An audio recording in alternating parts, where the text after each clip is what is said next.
आणि हा शेतकरी बांधव, त्याला कुठलीही जात नाही. तर ह्या शेतकरी बांधवासाठी आपल्याला सर्वांना मिळून, मग ते शेतकरी बांधव असतील किंवा शेतीशी संबंधित असतील किंवा ज्यांना ज्यांना शेतकऱ्यांच्या विषयी, त्यांच्या समस्याविषयी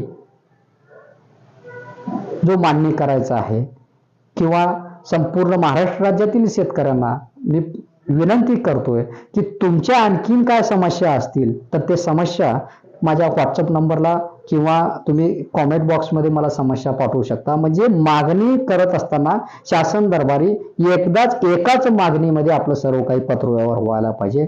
मागण्या बदल होता कामा नये.